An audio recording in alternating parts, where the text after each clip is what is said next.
하나님의 말씀은 구약 성경 출애굽기 19장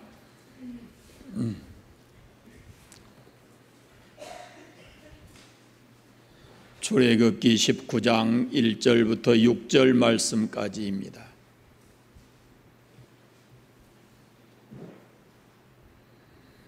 한 목소리로 압독해서 읽겠습니다. 이스라엘 자손이 애굽 땅을 떠난 지 3개월이 되던 날 그들이 시내 광야에 이르니라. 그들이 르비딤에 떠나 시내 광야에 이르러 그 광야에 장막을 치니 이스라엘이 거기 산 앞에 장막을 치니라. 모세가 하나님 앞에 올라가니 또 여호와께서 산에서 그를 불러 말씀하시되 너는 이같이 야곱의 집에 말하고 이스라엘 자손들에게 말하라. 내가 애굽 사람에게 어떻게 행하였음과 내가 어떻게 독수리 날개로 너희를 업어 내게로 인도하였음을 너희가 보았느니라. 세계가 다 내게 속하였나니 너희가 내 말을 잘 듣고 내 언약을 지키면 너희는 모든 민족 중에서 내 소유가 되겠고 너희가 내게 대하여 제사장 나라가 되며 거룩한 백성이 되리라. 너는 이 말을 이스라엘 자손에게 전할지니라. 아멘. 십계명을 펴겠습니다. 제1계명을 같이 하겠습니다. 제1은 너는 나 외에는 다른 신들을 내게 두지 말라. 아멘. 1절에 있는 대로 이스라엘 자손이 애굽 땅을 떠난 지 3개월이 되었을 때에 시내산 아래 앞에 이르러서 거기 장막을 쳤습니다.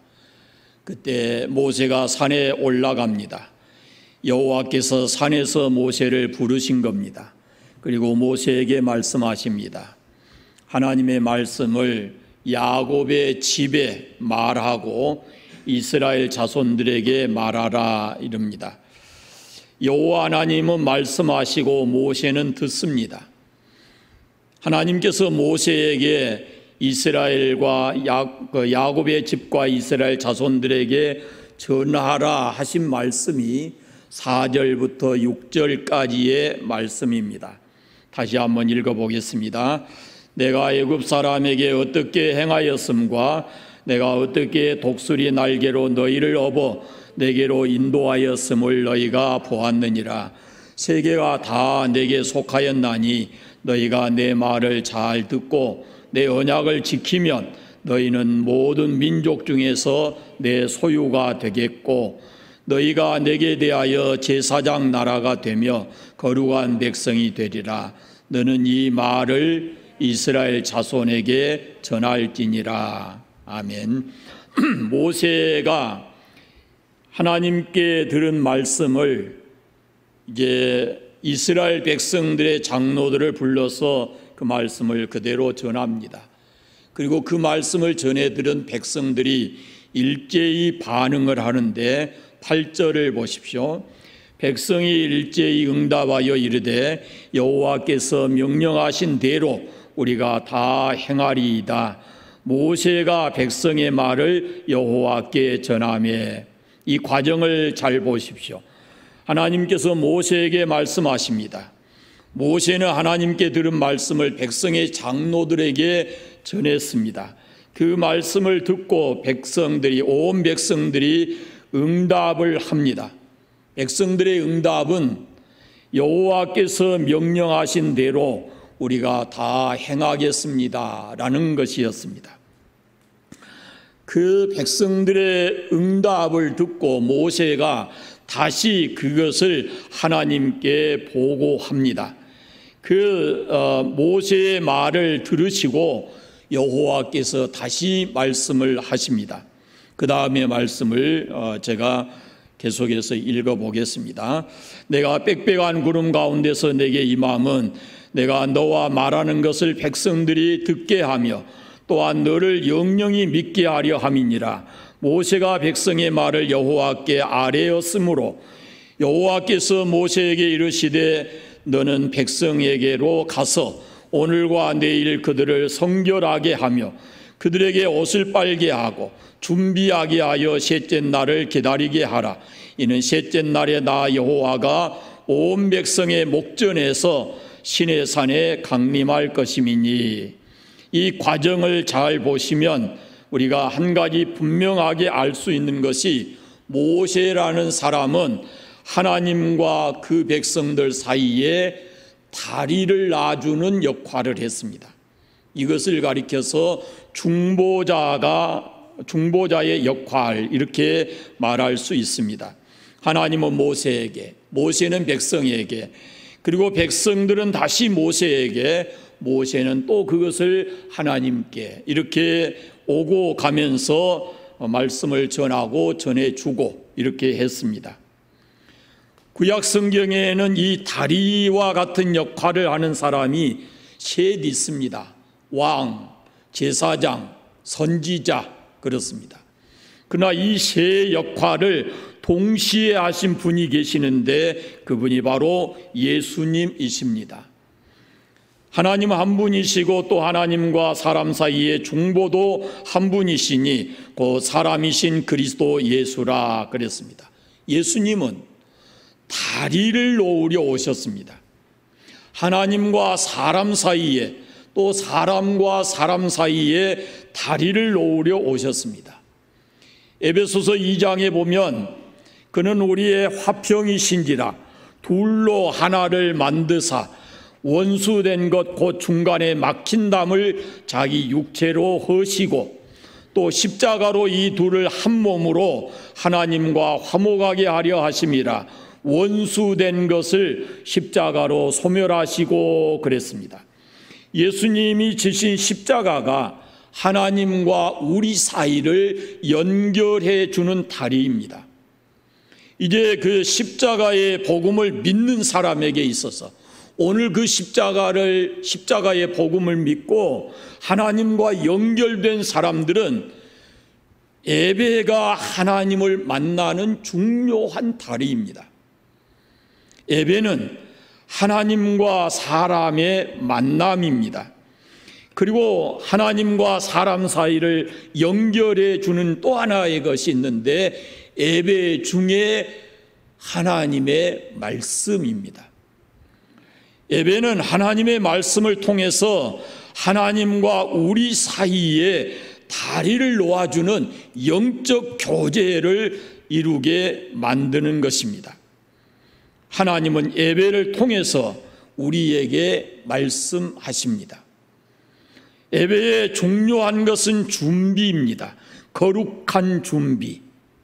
그래서 셋째 날에 여호와께서 온 백성의 목전에서 시내산에 강림하신다라고 말씀하시면서 먼저 그들을 성결하기를 요구하셨습니다.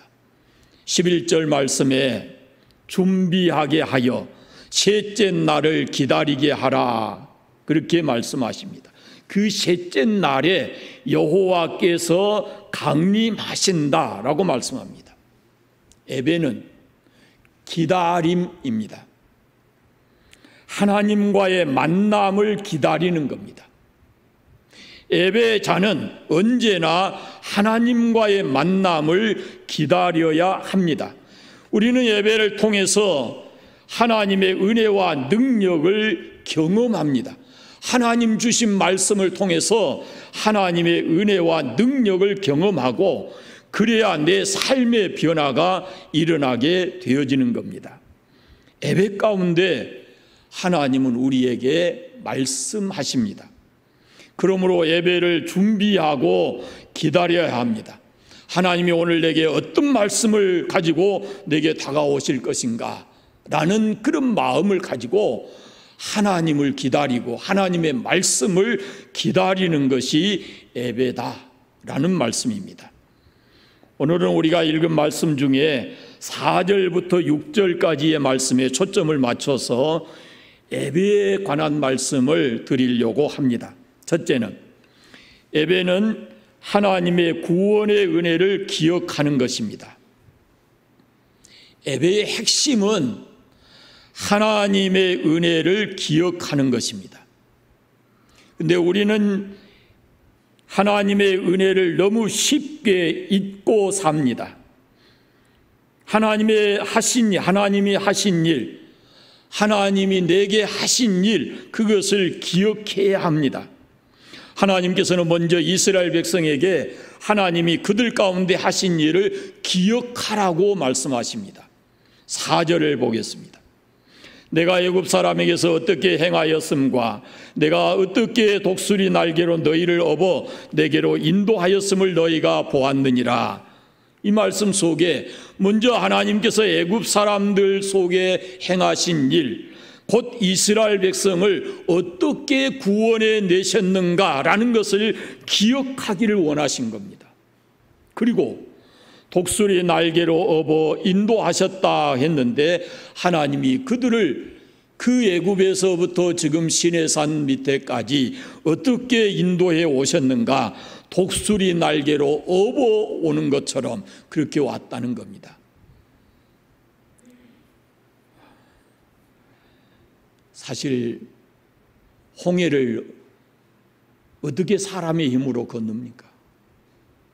하나님께서 그들을 인도해서 홍해를 건너서 지금 그 시내산 밑에 와 있는 것입니다.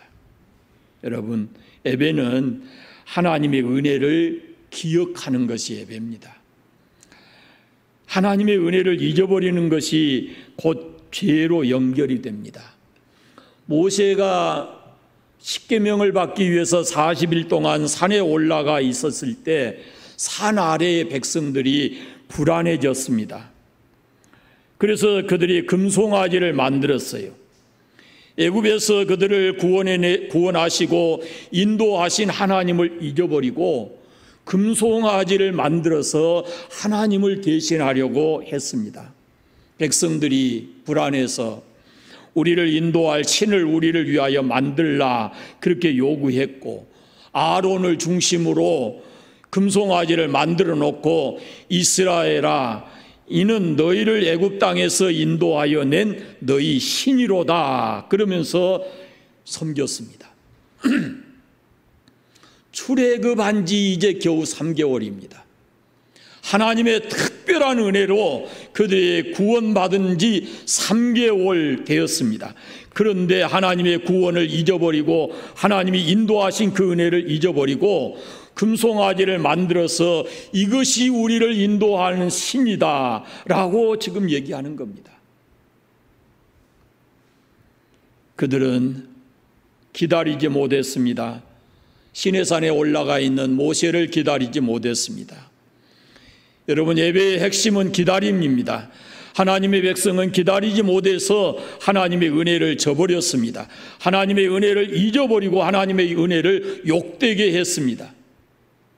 하나님이 제일 싫어하는 것이, 하나님이 분노하시는 것이 하나님의 은혜를 저버리는 것입니다. 배은하는 겁니다. 데이비드 훔이라는 사람이 인간이 이 땅에서 저지를 수 있는 범죄 중에 가장 끔찍한 것이 배은이라 그랬습니다. 자기를 낳아주는 부모의 은혜를 저버리는 거 배은입니다. 자기를 구원해 영원한 생명을 주신 하나님의 은혜를 저버리는 거, 그것이 배은입니다.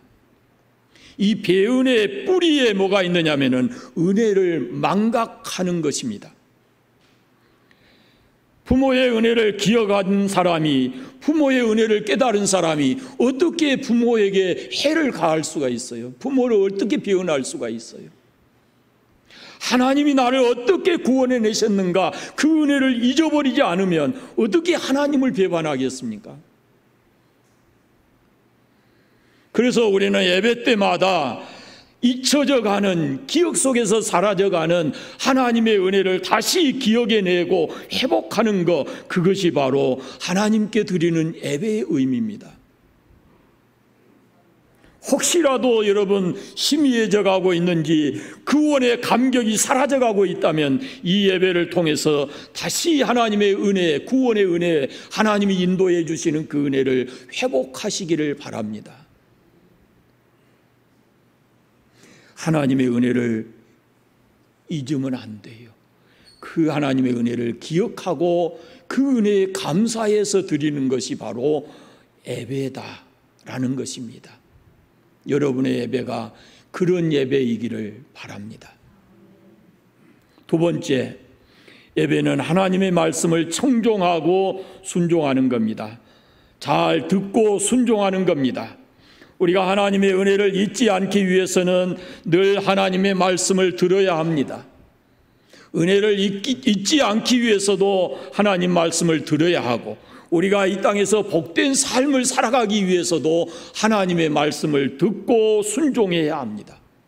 청종해야 한다라는 겁니다. 자세히 듣되 자세히 듣고 그 말씀에 순종해야 합니다. 5절 말씀을 같이 읽겠습니다. 세계가 다 내게 속하였나니 너희가 내 말을 잘 듣고 내 언약을 지키면 너희는 모든 민족 중에서 내 소유가 되겠고. 하나님의 소유가 되려면 뭐 해야 되냐? 이 세상이 다 하나님의 것이지만 특별히 하나님의 소유로 살아가기 위해서는 하나님의 말씀을 듣고 그 말씀을 지켜 행하는 것입니다. 그래야 하나님의 백성인 겁니다. 그래야 하나님의 소유인 것입니다. 말씀을 잘 들을 때 우리가 하나님의 은혜를 잊지 않습니다. 말씀을 청종할 때 우리가 죄를 예방할 수 있습니다. 죄의 근본은 하나님의 말씀을 청종하지 않고 불순종하는 데 있습니다. 하나님께서 아담에게 선악을 알게 하는 나무의 열매는 먹지 말라, 먹는 날에는 내가 반드시 죽으리라, 그렇게 했어요. 말씀하셨어요.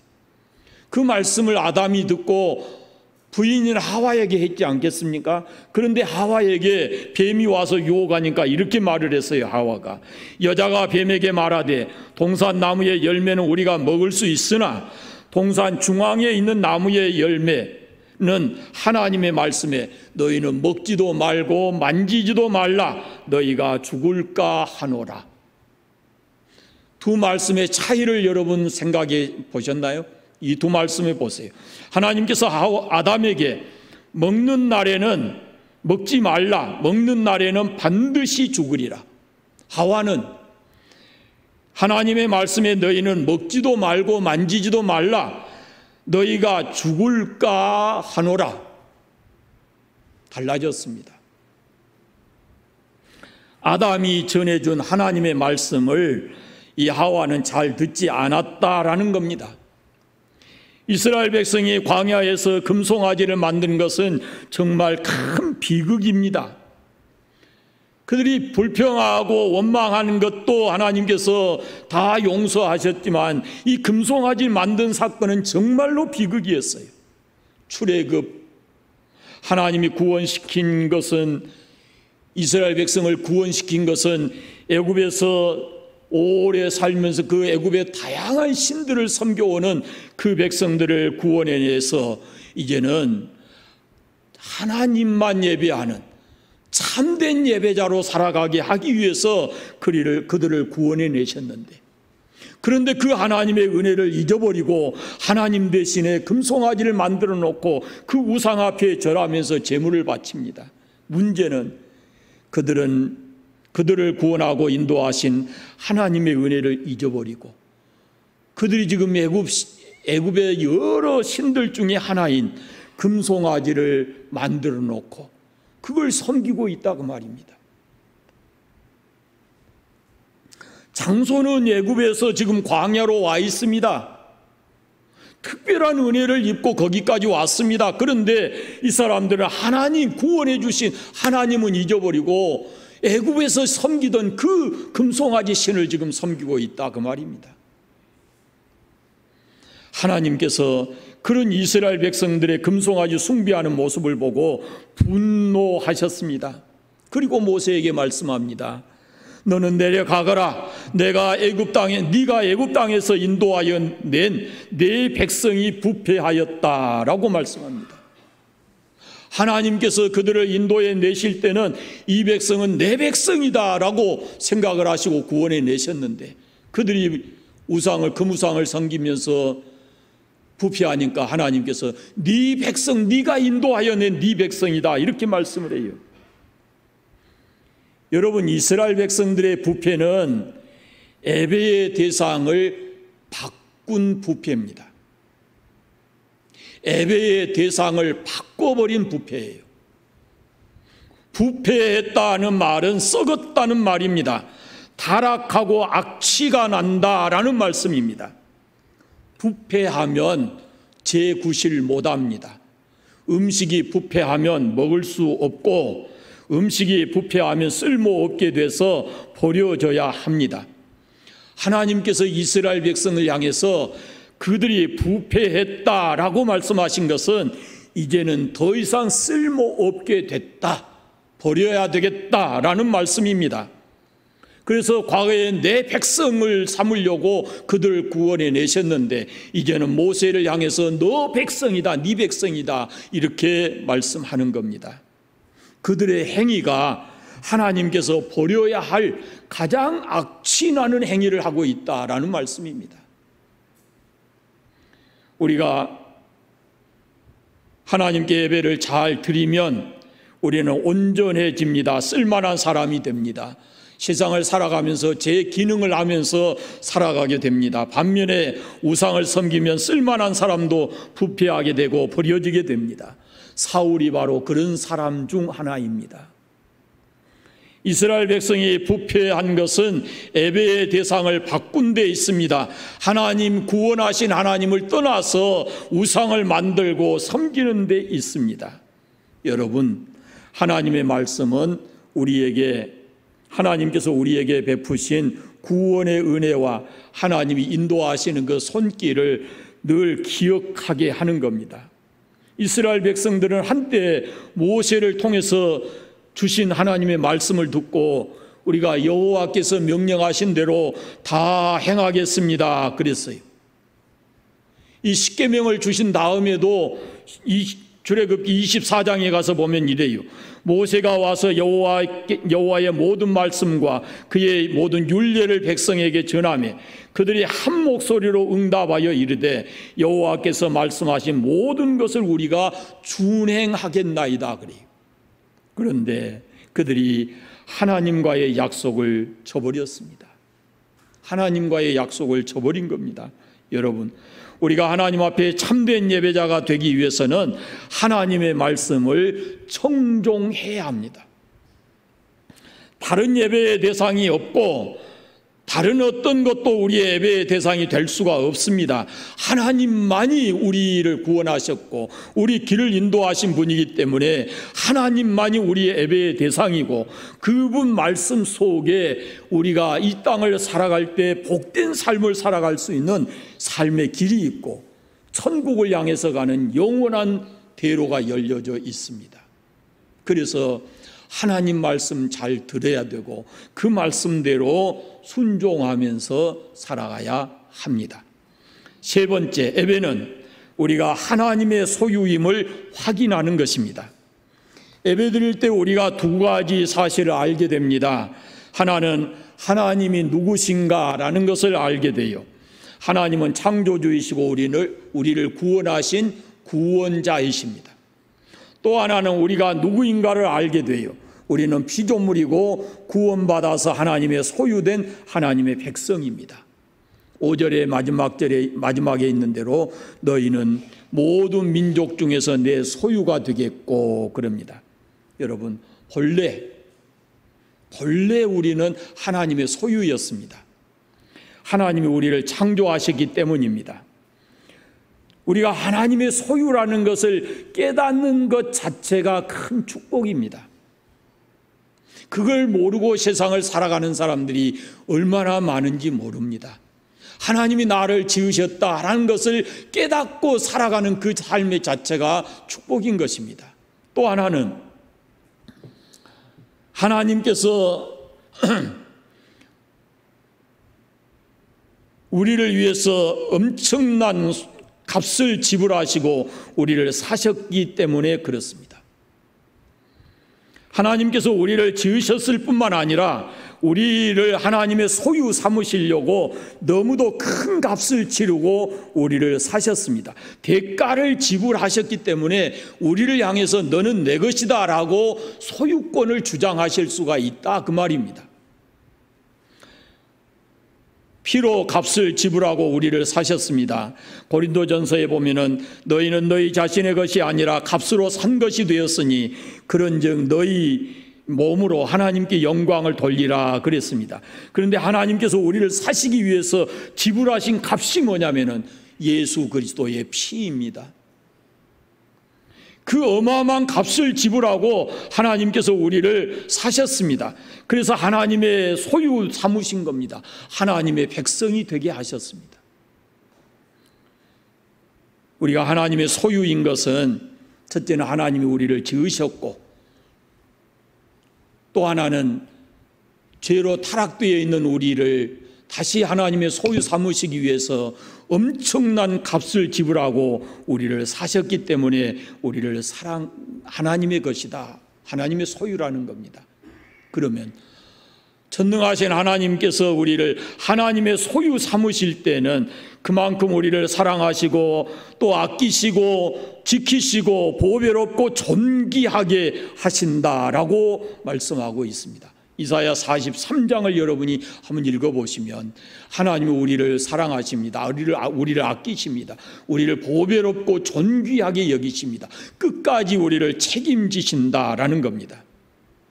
하나님의 소유인 우리는 오늘 말씀해 보면은 제사장 나라가 되고 거룩한 백성이 된다 그랬습니다. 6절 말씀 다시 한번 읽어보겠습니다. 6절 너희는 내게 제사장 나라가 되며 거룩한 백성이 되리라. 너는 이 말을 이스라엘 자손에게 고할지니라. 베드로전서 신약성경에 보면은 너희는 택하신 족속이요 안 같은 제사장이요 거룩한 나라요 그의 소유된 백성이니 그랬습니다. 이 4절 5절 6절에 있는 말씀을 그대로 이렇게 옮겨와서 베드로 사도가 다시 재해석해서 말씀하는데, 우리를 하나님께서는 하나님의 소유 삼으시고 제사장 나라 거룩한 백성이 되게 하셨는데, 지금 우리는 하나님께서 그 베드로 사도를 통해서 주신 말씀을 보면 왕 같은 제사장으로 우리를 삼으셨다 그래요. 그 왕 같은 제사장을 삼으신 목적이 그 다음 말씀에 있는데요, 이렇게 말씀되어 있어요. 어두운 데서 불러내신 하나님의 기이한 빛에 들어가게 하신 자의 아름다운 덕을 선전하게 하기 위함이라 그랬습니다. 어두운 데서 우리를 불러내서 빛 가운데 들어가게 하신 하나님의 그 놀라우신 일을 선전하게 하시려고, 그래서 우리를 왕 같은 제사장을 삼으셨다라는 말씀입니다. 선전한다라는 말씀은 적극적으로 알린다라는 말씀이에요. 그러니까 예배를 잘 생각하세요. 두 가지인데요, 예배는 여기 모여서 우리가 하나님의 은혜를 다시 기억하고 회복해서 우리의 삶의 현장에 나가서 하나님이 내게 베풀어 주시고 나를 인도해 주신 그 은혜, 그것을 세상 사람들에게 적극적으로 알리는 삶을 살아가는 것이, 그것이 하나님의 백성들, 왕 같은 제사장의 삶이다라고 말씀하고 있습니다. 그런 의미에서 생각하면 오늘 왕 같은 제사장으로서 하나님의 거룩한 백성으로서 우리가 살아가야 될 삶의 현장에서의 삶이 뭐냐면은 하나님께 받은 은혜를 세상 사람들이 알도록 이 다리의 역할을 해주는 것이다, 그런 말씀이에요. 나 혼자 그 은혜를 누리고 살아가는 거 아니고 그 은혜를 세상 사람들이 알 수 있도록 다리를 놓아주는 역할을 하면서 살아가는 것이다 라는 겁니다. 이것이 예수 그리스도를 통해서 하나님의 소유되고 왕 같은 제사장이 된 사람들이 살아가야 될 삶인 겁니다. 그래서 삶의 현장에 가서 여러분 우리가 살아가야 될 삶을 간단하게 말씀드리겠습니다. 첫째는 긍휼을 통해서 다리를 놓아야 합니다. 제사장이 가장 먼저 가져야 될 이 마음 덕목이 뭐냐면 긍휼히 여기는 마음입니다. 지난주에 우리가 살펴보았지만 강도 만난 사람이 있는데 이 불쌍히 여기는 마음이 없어서 제사장이 그냥 지나쳐 버렸어요. 제사장이 가져야 될 가장 중요한 덕목이 뭐냐면 긍휼히 여기는 거예요. 히브리서에 보면은 예수님 대제사장 대신 예수님은 긍휼히 여기시는 분이라고 되어 있어요. 그러니까 우리가 바로 예수님이 가지신 그 긍휼의 마음을 가지고 세상 속에 나가서 하나님의 사랑을 모르고 이 하나님의 은혜를 모르는 구원받지 못한 많은 사람들을 향해서 긍휼히 여기는 마음을 가지고 그들에게 긍휼을 베풀면서 살아가야 된다라는 겁니다. 예수 믿지 않는 사람들, 죄 가운데서 죽어가는 영혼들, 그들을 불쌍히 여기는 그런 마음을 우리가 가져야 합니다.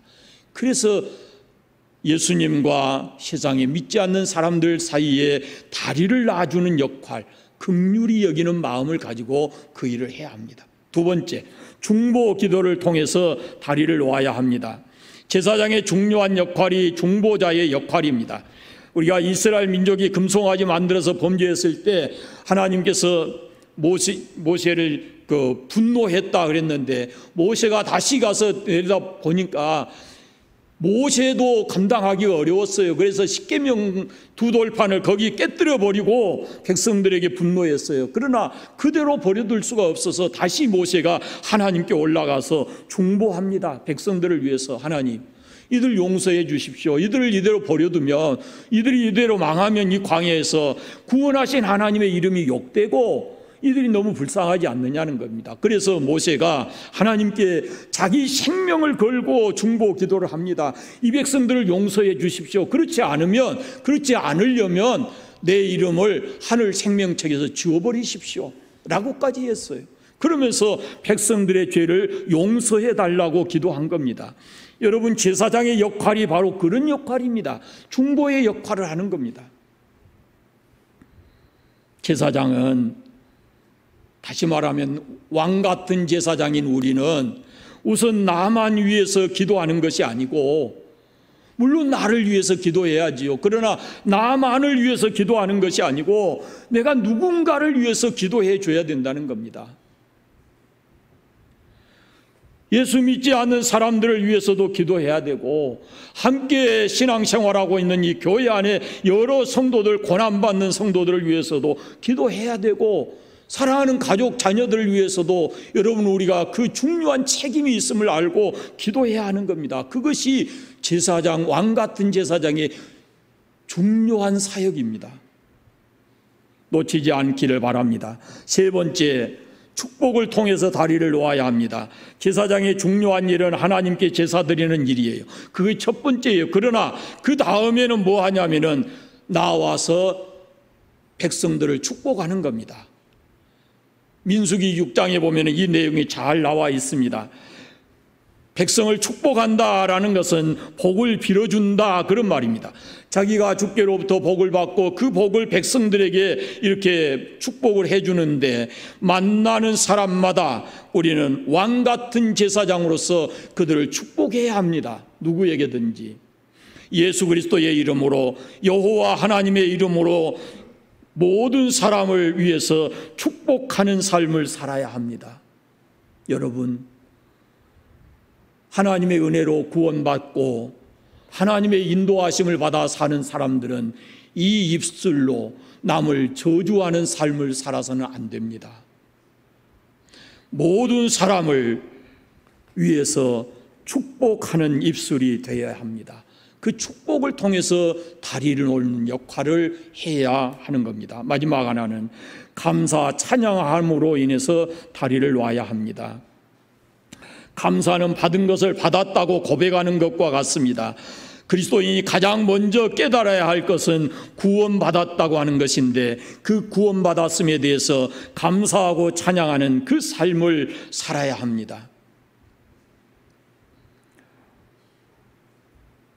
제 설교 노트가요 상당히 복잡해요. 막 지웠다 썼다 이런 내용들이 많고, 아침 9시 예배 또 말씀드렸지만요, 이 설교가 굉장히 할 말이 많아서 길게 조금 더 짧게 조금 더 짧게 조금 더 짧게, 그래서도 지금 길어요. 그래서 제가 그냥 막 몰아치잖아요. 몰아서 계속. 잘 보세요. 우리가 예수 믿는 사람이 세상 속에 나가 살 때 세상 사람들과 똑같이 원망하고 불평하고 이렇게 살아가면은 세상 사람들이 우리를 보고 저 사람이 믿는 하나님은 어떤 분일까 궁금하겠잖아요. 그런데 우리가 삶이 힘들고 어려워도 살아가는 삶 속에서 늘 감사하고 찬양하고 살아가게 되면, 왜 저렇게 힘든데 무엇이 저 사람은 저렇게 감사하고 찬양하게 할까 라면서 궁금해하지 않겠습니까? 그것이 바로 하나님과 세상 사람들 간에 다리를 놓는 역할이에요. 우리의 삶을 보고 우리의 삶의 모습을 보고 세상 사람들이 예수 믿는 사람에 대해서 궁금해하고, 하나님의 은혜가 구원이라는 것이 도대체 뭐는가 궁금해하고 그걸 보고 싶어 하는 거예요. 여러분, 감사할 때 하늘과 땅이 하나가 되는 것이고, 감사할 때 그 감사가 다리가 돼서 사람과 예수님과 다리가 연결되는 그런 축복이 임한 겁니다. 죄는 끊어집니다. 분리시킵니다. 하나님과 인간을 분리시키고 인간과 인간을 분리시키고, 원망과 불평도 이거 갈라지게 하지만 감사는 연결합니다. 하나님과 사람, 사람과 사람을 연결해 주는 귀한 역할을 하는 겁니다. 그래서 여러분이 삶의 연장에 가서 늘 감사하고 찬양하는 삶을 살아서 그 다리의 역할이 되도록 그런 삶을 살아가시기를 바랍니다. 예수님은 설교 다 했습니다. 대제사장으로서 하나님과 인간 사이에 놓여있는 이 죄의 담을 십자가로 허물어 내시고 하나님과 우리 사이를 연결해 주는 다리가 되셨습니다. 모든 인간의 죄를 십자가에서 다 사하시고 끊겨진 다리, 무너져버린 다리를 다시 복원해서 연결시켜 주신 것이 바로 예수님의 십자가입니다. 그런데 그 다리가 얼마나 우리에게 중요하냐면, 그 다리를 건너지 않으면 하나님 나라, 영원한 나라에는 들어갈 수가 없어요. 그 다리가 끊겨져 있었던 거예요. 하나님의 나라에 들어갈 수 있는 그 다리가 죄로 인해서 끊겨져 있었는데, 예수님께서 자신을 십자가에서 죽게 하시고 피 흘려서 다시금 그 다리를 연결해 놓으신 거예요. 그래서 우리가 그 다리를 통해서만이 하나님 나라에 갈 수 있어요. 그러니까 얼마나 중요한 다리인가. 십자가를 통해서 가는 그 다리가 천국을 향해서 가는 다리, 우리 인생에 놓아서는 안 될 중요한 다리인 것입니다. 마지막 하나는, 우리는 그 십자가의 다리를 통해서 이미 하나님 나라에 갈 수 있는 보장 받아 나왔습니다. 영생을 우리가 얻었습니다. 이제 우리가 이 땅에 살아가는데 왕 같은 제사장으로서의 삶을 살아야 되는 겁니다. 다시 말씀드리면 다리 놓아주는 역할을 하면서 살아야 돼요. 나는 이미 구원받아서 하나님의 백성 되고 천국 갈 수 있게 됐지만 아직도 세상에는 이 하나님의 구원과 그 은혜를 모르고 살아가는 사람이 너무 많기 때문에 우리가 뭐 해야 되냐? 그 사람들 다리 놔주는 역할을 해야 된다라는 겁니다. 그것이 바로 왕 같은 제사장의 역할이에요. 여러분, 오늘 이 교회에서 하나님이 주신 그 은혜, 하나님이 여러분을 인도해 오신 그 놀라운 은혜를 다시 회복하시고, 여러분의 삶의 연장이 쉽지는 않지만 어렵고 힘든 상황이지만 그럼에도 불구하고 그 삶의 연장에 가서 왕 같은 제사장으로서의 이 다리 놔주는 역할을 잘 감당하면서 삶을 살아가시기를 바랍니다. 기도하겠습니다. 하나님 아버지, 감사합니다. 이 무더운 날씨에도 우리를 건강하게 해주시고 오늘도 주의 전에 나와서 예배드리며 왕 같은 제사장인 우리가 이 땅에서 어떻게 살아야 되는지 말씀을 통해서 함께 나누었습니다. 아버지, 예배를 통해서 우리의 하나님의 은혜가 우리 가운데 회복되게 해주시기를 원하옵고 기도합니다. 더 풍성한 은혜를 우리에게 덧입혀 주시옵소서. 말씀을 들을 때마다 깨닫게 해주시고 우리를 하나님의 소유 삼으시고 하나님께서 지금까지 인도해 주신 그 은혜에 감사하고 살아가는 저희들 되게 하여 주시기를 원하옵고 기도합니다. 이제 우리가 하나님의 소유요 하나님의 백성이요 이 땅을 살아가는 왕같은 제사장인 것을 깨닫게 해주셔서 제사장으로서의 예수님이 역할을 감당하신 것처럼 우리도 왕같은 제사장으로서 다리 놓아주는 역할을 잘하면서 이 땅을 살아가도록 은혜 베풀어 주시기를 원하옵고 기도합니다. 이제 하나님 삶의 현장에 갑니다. 한 주간의 삶이 하나님의 은혜 안에서 믿음으로 승리하는 삶이 되게 하시고 왕같은 제사장으로서 부끄럽지 않고 떳떳하게 살아가는 저희들 삶이 되게 하여 주시옵소서. 예수님의 이름으로 기도드립니다. 아멘.